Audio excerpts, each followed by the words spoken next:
Welcome, everyone, to the Spend Life Well show, where we apply biblical wisdom to your financial journey. I'm Certified Kingdom Advisor Mark Trice. I'm here in the studio with fellow financial professional Jesse Hamilton. Hello, Jesse, listeners. How are you, Mark? welcome. Well, it's been a busy few weeks, lots of changes going on in the markets and things, but it's kind of that month. This is estate planning month, I think. I lose track of all the months and things like that. I'm only really concerned about Donut Month or National Donut Day or something like that. But hey, today on the program, we're going to be talking about 6 documents that you need to preserve your family legacy.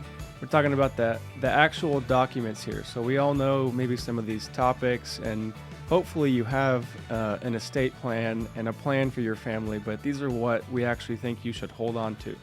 Now, 1 Timothy 5:8 says, "But if anyone does not provide for his relatives, and especially for members of his household, he has denied the faith and is worse than an unbeliever." It's pretty strong language. That's pretty harsh, but that's kind of what we're talking about here a little bit. Preparing for the future. Now, no one likes to talk about dying, right? No, nobody wants to do this. And in fact, a lot of people put it off. And so, you'd be surprised at some of the documents that we may recommend to protect our wealthy clients, but also are not so wealthy clients that have so much more to do with life itself and so forth rather than money. That's right. So that's really important to remember, and I think that it's important for us to talk about today. There really are a lot more things than just bank accounts and investment accounts. So we're going to cover that. You know, there's a quote from Scott Fitzgerald in 1926. He wrote that the rich are different from you and me.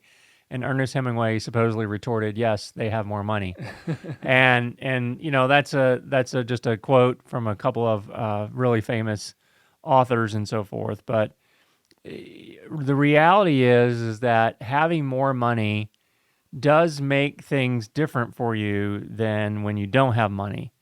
But there are additional things there, as we were called to be good stewards of the gifts that we've been given, whether that's a little or a lot. We have to plan for the future. And oftentimes the stakes are high if you have more wealth, but they're just as equally important regardless of the size of your portfolio. That's right. Even when the stakes are higher, the mistakes are higher too. So let's talk about some of the 6 documents that all clients should perhaps have in order to protect their wealth and more importantly, Jesse, harmony in the family. That's the important part here. So number 1, take it, Jesse. What's the first one? So obviously the first here is to have an updated estate plan. Have a copy of it ready. Now, the good news is that the state of Texas will provide a will for you, but I can almost guarantee you it's not what you would have wanted, right? That's right. The government's going to tell you where your stuff goes. But equally disturbing, though, is that for those that have estate plans in place, they haven't updated it in 25, 30 years. That's right. And so this is real important if you want to make sure that your desires are updated and reflecting in what you want to pass on or not pass on or give to those charities that you want to give to. Well, imagine how much can change in 20 to 30 years. Not alone, I mean, we're talking about taxes and legal things here, but also your personal choices and the size of your wealth can change dramatically. That's right. And a lot of people don't realize that they need to address that. So we actually, with our clients, like to conduct an estate plan review every year for every client. And this is sometimes as simple as like, hey, did you get that will done? Or hey, has anything changed with your family? I know we have clients all the time. It's like, I really don't want to leave any money to that person because they've really gone off the rails, and sometimes wealth can harm them. And so, there's other changes like that we have to do. So don't we want to always check for big life events such as a birth, a death, marriage, divorce, those kind of things? That's right. And we've got lots of stories about how surviving spouses or perhaps a second marriage where the husband forgot to change the beneficiary to his new wife versus the ex-wife.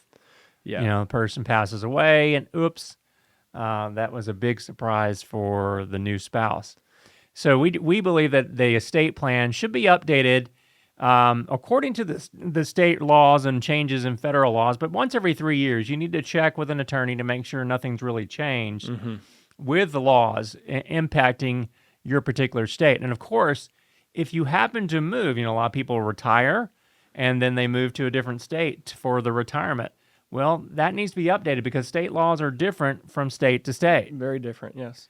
So, and to be clear here, a comprehensive estate plan, when we're talking about things, this is not a trust or anything like that necessarily. It could be, but they need to include at least, at a minimum, a will, a durable power of attorney, and a living will or healthcare power of attorney. That's the basics. And there's some other things there that we talk about with, HIPAA releases and things like that. But you don't necessarily want to, as you're going through this process, it's important to remember that you don't necessarily want to turn over control of that estate planning process to your estate planning attorney. What if you don't have one? Well, we can help find you depending on your locality. We have folks that we work with in all of our major markets that we work in. Okay. And if we don't have one, we can certainly get a recommendation for that.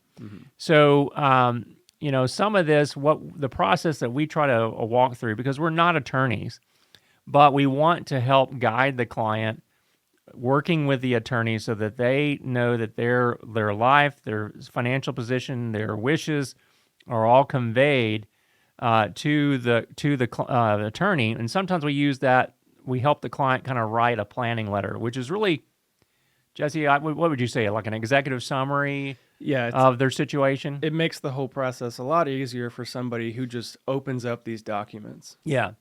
So it helps with reviewing that estate planning process, and then second, provide some type of memorialization of the intent of our clients.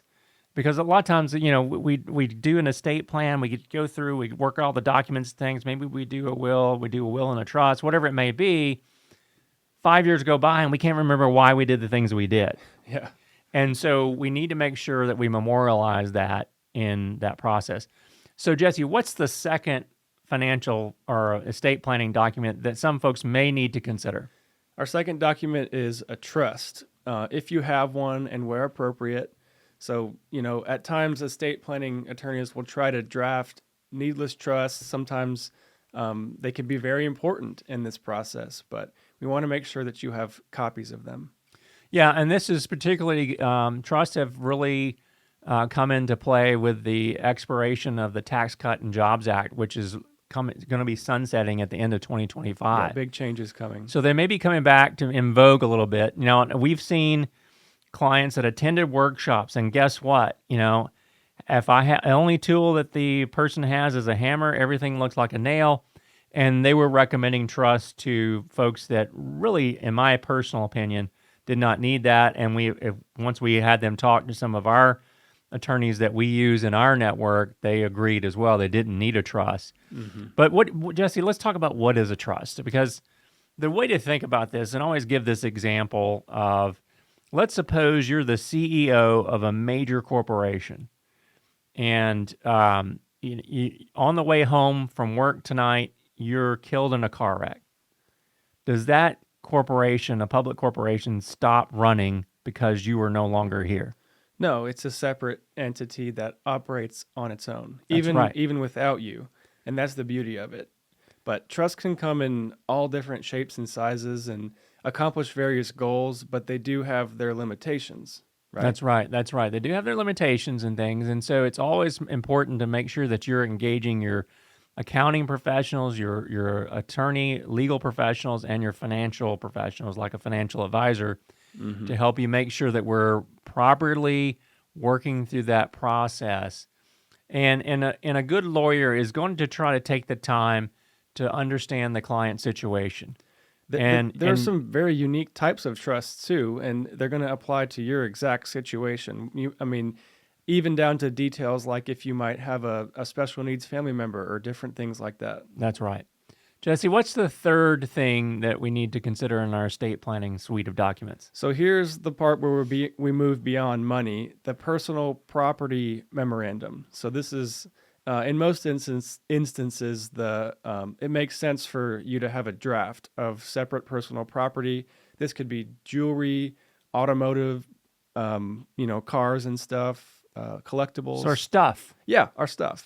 So who gets great grandma's china? Right? And if you haven't made that decision before the passing of the individual, then you need to have it written down. It's important to put that, I think, in a letter form, put it with your estate planning documents and things. That way, it's not codified, but it's written down. Right. The family knows what's what. I know I've seen, and this is a funny story, I've seen clients that have passed away, and the decedent would put labels on the back of things to let know who get it. But then the family members come through and they're like, well, I wanted this, so I'm going to go remove a label from something I don't want and put it on the grandma's china.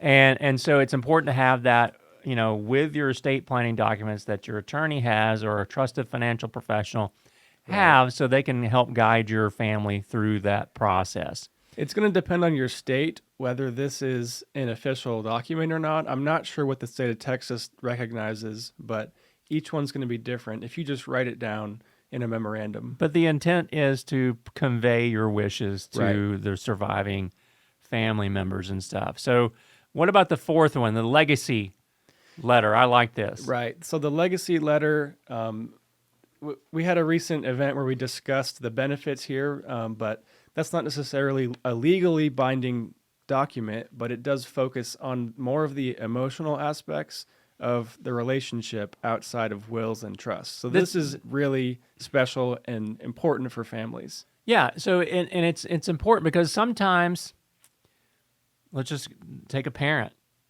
They have 2 children, and they don't want to give equal share to their children, which a lot of people don't. Yeah.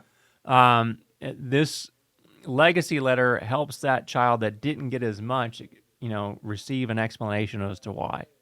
It kind of reminds me of the movies where, great grandma passes away and she's wealthy and she recorded a video before she passed away and she really sticks it to the people she didn't like. And, it's like, and little Johnny, you're not getting any money because you never called me or wrote me or whatever, and it's just that type of thing. It doesn't have to be that negative or spiteful, but it's trying to help. Hey, here's my wishes. You may be receiving a sum of money and you can do whatever you want with it, but I'd like you to consider these things. And that just brings in a little bit of that person that's passed away into their wishes. And this legacy letter, I think, is so important. Yes, it is. It can be a video too, but great. It can be really helpful, like I said, if there's an unequal distribution of assets, all right, at the parent's death especially. Now, so when you have life insurance or you have, say, an IRA or a transfer on death type account, and you name the percentages to your beneficiaries, they won't know unless, who got what unless they share. That's right. And so your wishes should be your wishes, not trying to be equal or fair, because a lot of times we see in many situations that inheriting wealth or a sum of money can actually be harmful to a child. Yeah, we've seen that before. Okay, let's talk about the fifth one, which is the family governance plan, Jesse. The family governance plan should be in place before you need it, a lot like the things we've already talked about. But what is it really? It's kind of like a conflict management policy, right? It's a written conflict management policy where roles and responsibilities are outlined in the event of an emergency. It can help resolve conflicts with the family because they're very likely to arise. Yeah, because, some undeserving, unwashed child thinks they should get more. This can help mitigate some of those things. But, you'd be surprised. A lot of parents want to pass on and reinforce the family mission. Maybe that family has a mission of sharing their wealth, being good stewards of that wealth, and using it to spread the gospel around the world. That's right. That philanthropic effort, if you will. Exactly. And if you're close with this person who passed, you might know exactly what it is, but it's really nice to have it written out. That's right. And so it's important to have that family governance plan in place. What about, Jesse, this is the final point, what about the succession plan for the family business? Now, we've seen this a lot. where a business owner passes away and there's no plan. That's right. This is a crucial part if you do have that family business, and we hope that you already have the succession plan, but have that document printed and ready. This often is handled informally. It has been for decades and can create so many misunderstandings for the adult children and losses for the business and all kinds of tax problems. That's right, and you don't want to leave that type of problem for your child, and so it's important that you have that succession plan in place, even if you don't want to think about it. Mm-hmm. It's something that we do in our business. We have a succession plan. If something were to happen to Jesse or to me, we know what's going to happen, so our clients are taken care of. Same thing is true if you have a family business that you don't know exactly who wants to take over that business, if anybody, and provides for a conduit to be able to continue to have that business operate and go forward. So when you think about it, governing a family and our wealth that we've been entrusted with requires a lot of forethought, right? Right. And a lot of outside counsel. We want to be the quarterback here. We've talked about this, but there's so many players, and the important part is that you have it written and printed out, ready to go. Yep. And so don't delay. This is the time. It's if it is estate planning month, which I think it is, I don't remember, then you want to make sure that you're putting this on the front burner and you begin to address those things. If you have no will at all, please get that solved today, because that is a big issue that people have trouble with.